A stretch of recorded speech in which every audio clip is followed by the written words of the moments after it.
आशा करता हूं आप सब बहुत अच्छे होंगे। मेरा नाम है सिद्धांत अग्निहोत्री, स्टडी ग्लोब्स पे आपका बहुत बहुत स्वागत है। तो दोस्तों, किस तरीके से पाकिस्तान ने ईरान को धोखा दिया है, चलिए हम बात करते हैं।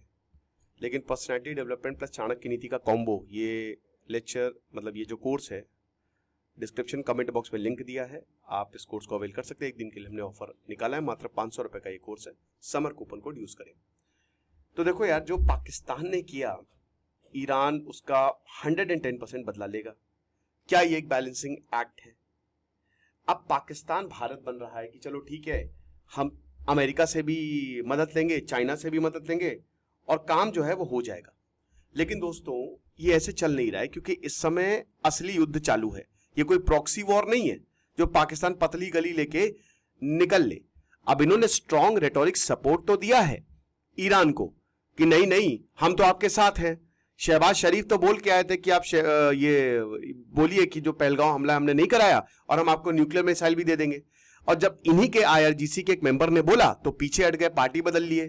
तो जितने भी रूल्स ये civilised behaviour and international humanitarian law कहता है, वो सब वॉयलेट कर रहा है। मतलब एक तरीके से इजराइल बहुत गड़बड़ कर रहा है, बहुत गलत कर रहा है। लेकिन उसी दौरान आसिम मुनीर जो है वो डोनाल्ड ट्रंप के साथ लंच खाते हैं, चिकन नोचते हैं। तो बेसिकली ये जो आप देख रहे हो ना, ये डबल स्टैंडर्ड, ये दोगलापन है पाकिस्तान का, जो कि ये हमेशा से करता आया है। अब ईरान को धोखा ये ईरान याद रखेगा, ठीक है। इशकदार, इनके जो फॉरेन मिनिस्टर हैं, उन्होंने तुरंत बोल दिया कि ऐसा कोई भी स्टेटमेंट जो है वो हमारी तरफ से नहीं आया है। तुरंत, मतलब एक सेकंड भी नहीं सोचा। तो भाई, अब जैसे आसिम मुनीर है, वो इस समय अमेरिका की बिल्कुल गोद में जाके बैठ गए और ईरान को ये साफ साफ दिख रहा है। वैसे बता दो कि भारत के लिए ईरान ने अपना एयर स्पेस खोल दिया कुछ देर के लिए, 1000 जो स्टूडेंट्स को और इवैक्यूएट किया जाना है। तो ये जो बैलेंसिंग एक्ट है, ये कितना खतरनाक होने वाला है, चलिए बात करते हैं। सबसे पहले तो आपको पता है कि जो पाकिस्तान और ईरान के रिलेशनशिप है ना, वो काफी कॉम्प्लेक्स है। ये आपको दिख रहा है ना, ये जो शेडेड एरिया है, इसको कहते हैं पूरा बलूचिस्तान। और जो बलूच है ना, वो कहते हैं कि पूरा एरिया हमारा है। अब ये पाकिस्तान का बलूचिस्तान, जहां पे बलूचिस्तान लिबरेशन आर्मी, ये जैश अल अदल, ये शिस्तान बलूचिस्तान है, ईरान का एरिया है। आपको याद होगा कि पिछले साल दोनों देशों ने एक दूसरे को मिसाइल मारी थी। दोनों, ईरान और पाकिस्तान भिड़ गए थे आपस में और तभी से रिलेशनशिप बहुत खराब हो गए थे। अब वो तो खैर झूठ की बात है कि नहीं नहीं अच्छे हैं रिलेशनशिप, लेकिन यहाँ के जो आतंकवादी वो यहाँ पे हमला करते हैं और यहाँ के आतंकवादी मतलब जो मिलिटेंट्स है वो यहाँ पे हमला करते हैं। तो दोनों एक दूसरे को आरोप लगाते रहते हैं कि तुम्हारा जो है वो हमारे अनस्टेबल कर रहा है और तुम्हारा हमारे अनस्टेबल कर रहा है। लेकिन सच्चाई तो ये दोस्तों कि ये पूरा एक यूनाइटेड बलूचिस्तान चाहते हैं। और अगर ईरान गया तो आप ये मान के चलिए कि इस एरिया पे तो कब्जा हो जाएगा जैश अल अदल का, और उसके बाद पाकिस्तान का बलूचिस्तान खतरे में आ जाएगा। तो रिलेशनशिप जो दोनों इस्लामिक कंट्रीज के बीच में है ना, इस्लामिक रिपब्लिक्स के बीच में, आपको मैं बताता हूं कि ईरान ने क्या किया है पाकिस्तान के लिए। और ठीक है दोस्तों, अब जो जैसा करोगे वैसा भरोगे। लेकिन 1979 का ईरान का हम इसलिए भी सपोर्ट देते हैं पाकिस्तान को, क्योंकि पाकिस्तान, देखिए, भीख मांगी है उसने सबसे। सो पाकिस्तान को पता था कि हम अपने से तो कुछ कर नहीं पाएंगे, तो तुरंत उसने अमेरिका को चुन लिया। क्या अमेरिका के साथ जाएंगे? भारत नॉन अलाइंड रहा है, लेकिन पाकिस्तान ने तुरंत ही अमेरिका को चुन लिया। अब क्योंकि ईरान भी उस समय अमेरिका का पिट्ठू था, जो अमेरिका कहता था वो ईरान करता था। रेजा शाह पहलवी जो थे वो अमेरिका ने ही उनको बैठाया था।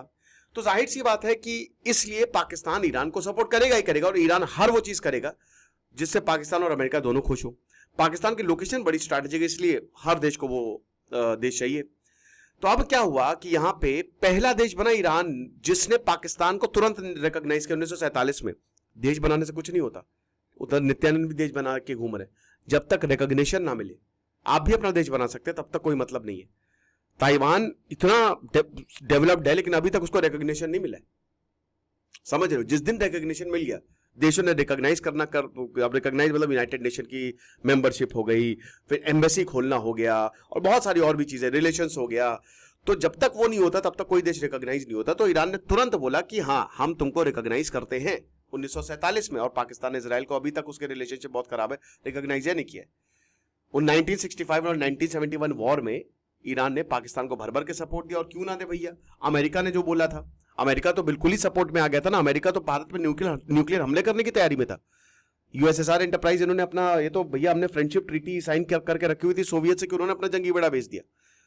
900 किलोमीटर का बॉर्डर है दोस्तों ईरान और पाकिस्तान का, जो बलूचिस्तान का है। आप समझ रहे हो। और अभी तक 15 बॉर्डर क्लैशेज हुई है पिछले 10 सालों में। और उसके बाद जो ईरान और पाकिस्तान है हिस्टोरिकली अफगानिस्तान को लेकर दे हैव बीन डिफर्ड। अब जैसे ईरान एक शिया मेजॉरिटी मुल्क है, अब जब तालिबान आया और तालिबान जब लड़ भी रहा था, जब सिविल वॉर थी 1991 से लेकर 1996 तक अफगानिस्तान में, तो तालिबान जो है वो तो शिया के अगेंस्ट रहेगा, शिया का परसिक्यूशन भी हमको देखने को मिलता है। ईरान ने सपोर्ट किया नॉर्दर्न अलायंस को जो कि तालिबान के खिलाफ लड़ा रहा था, एंटी तालिबान फोर्सेस। यहां से पाकिस्तान और ईरान के दोनों के रिश्तों में दरार आनी शुरू हुई क्योंकि पाकिस्तान तालिबान को सपोर्ट कर रहा था। फिर उसके बाद पाकिस्तान की जो रिलेशनशिप है सऊदी अरेबिया से, वो एक तो जितने भी सुन्नी मदरसे हैं, जो नेटवर्क है ना, वो कहीं ना कहीं सऊदी अरेबिया उसको फंड करता है, कहीं ना कहीं क्या सऊदी अरेबिया उसको फंड करता है। तो सुन्नी सेक्टेरियन ग्रुप्स जो पाकिस्तान में हैं वो इसी मदरसों में पढ़ते हैं और शिया माइनॉरिटी है और उनको प्रोसिक्यूट करते हैं। समझ रहे हो। तो काफी कॉम्प्लेक्स रिलेशनशिप रही है, लेकिन डेफिनेटली ईरान को पाकिस्तान को बहुत अच्छा दोस्त नहीं मानता। ठीक है, आप बोलेंगे सर सपोर्ट तो उसका दिखता है, बिल्कुल दिखता है, क्योंकि पाकिस्तान ने सबसे ये वादा किया है कि हमारा जो न्यूक्लियर बम है ना वो मुस्लिम बम है, तो कोई प्रॉब्लम हुई हम आएंगे, लेकिन दोस्तों किसी के नहीं है, ये सिर्फ अमेरिका के पैसे की है, पैसे पे की आ जाएंगे। अब अमेरिकन एंगल की हम बात करते हैं, तो जो ईरान 1979 के बाद जो हाल हुआ है ईरान का, ठीक है ना, जो इनका मिलिटरी और फाइनेंशियल डिपेंडेंसी है वॉशिंगटन पे, पाकिस्तान की स्पेशली, तो वो इस समय करेंट कॉशन, क्योंकि पाकिस्तान को पता है कि वो इकोनॉमिक कोलैप्स के कगार पे है और अगर अमेरिका ने हमको सपोर्ट नहीं किया तो हमारी बैंड बजने वाली है। राइट। 9/11 के बाद पाकिस्तान जो है बहुत बड़ा बेस रहा था, अमेरिकन मिलिट्री जितने भी एरोप्लेन्स है ना, फाइटर जेट्स, वो पाकिस्तान से उड़ान भरते थे और मुजाहिदीन को भी इन्होंने खड़ा किया है, वो तो खैर सभी को ही पता है। ऑपरेशन साइक्लोन के तहत billions and billions of dollars जो है वो इनको मिलते हैं। तो एक तरीके से अमेरिका का भी इनके ऊपर रिलायंस है।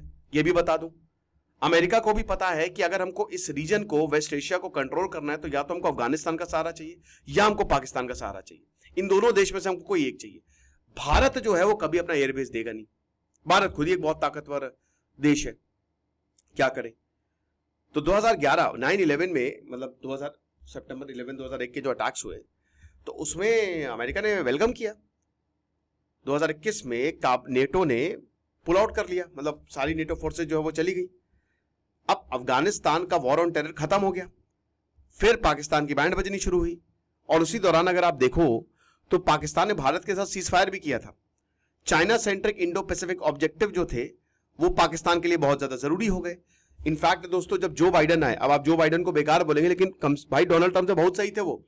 उन्होंने पीछे अपने जो कार्यकाल रहा उनका 4 सालों का, एक भी पाकिस्तान लीडर से मुलाकात नहीं की और अपने लोएस्ट लेवल पे इनके रिलेशन गए। FATF में भी पाकिस्तान आया।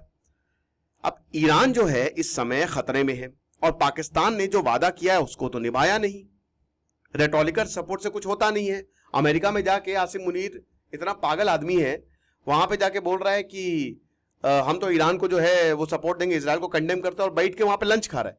दोस्तों आपको बता दूं कि जो ये स्पाई प्लेन्स हैं जो उसको पाकिस्तान ने पनाह दी हुई है, पाकिस्तान ने अमेरिकन प्लेन्स को अपना एयर स्पेस दिया है और ये कह रहे हैं कि हम ईरान की मदद करेंगे। तो ये भूल जाइए, कभी नहीं होने वाला। समझ रहे हो। पाकिस्तानियों को, अब ट्रंप कह रहे हैं कि पाकिस्तानियों को ईरान के बारे में बहुत कुछ पता है, सब कुछ पता है इनके बारे में। राइट। अच्छा, भारत क्या करे। देखिए भारत का जो व्यू पॉइंट है, सबसे पहली बात तो यह है कि भारत ने जो पाकिस्तान को आइसोलेट करने की बात कही है डिप्लोमेटिकली, उसको करना चाहिए। ऑपरेशन सिंदूर के बाद जिस तरीके से अमेरिका ने बड़बोलापन दिखाया है, उसको भारत ने पूरा डिस्क्रेडिट दिया कि ये बकवास है, हमने ऐसा कुछ भी नहीं बोला। ठीक है ना, ये डोनाल्ड ट्रंप जो है वो, और सीधा सीधा नरेंद्र मोदी ने इसको मुंह पे बोल दिया, इनफैक्ट इन्विटेशन तक जो है वो ठुकरा दिया। तो पाकिस्तान ने अमेरिकन मीडिएशन वो हमेशा से यही करेगा और नोबेल पीस प्राइज के लिए भी उसने डोनाल्ड ट्रंप को नॉमिनेट कर दिया है। क्यों नॉमिनेट किया? क्योंकि उसको पता है कि हमसे ना हो पाएगा, हम अकेले दम पे भारत को नहीं मार सकते, बहुत मुश्किल हो जाएगी। हमको 4-5 देश चाहिए जो कम से कम भारत को काउंटर करें, और वैसे भी मिलिट्री तो भूल जाइए, डिप्लोमेटिकली। ठीक है, ईरान एक बहुत इंपॉर्टेंट एलिमेंट रहा है भारत की स्ट्रैटेजी को लेकर। ठीक है, देखिए अभी भी उन्होंने स्पेस हमको दिया। अब जो भी वहां पे रिजीम है, लेकिन हमारे बहुत अच्छे रिश्ते रहे हैं और हम तेल जो है ईरान से खरीदते आए हैं, कल्चरल टाइज रहे हैं और हमारा इन्वेस्टमेंट है। और इंडिया ने इजराइल से ये बोला भी है कि चाबहार पोर्ट पे आप हमला मत करिएगा।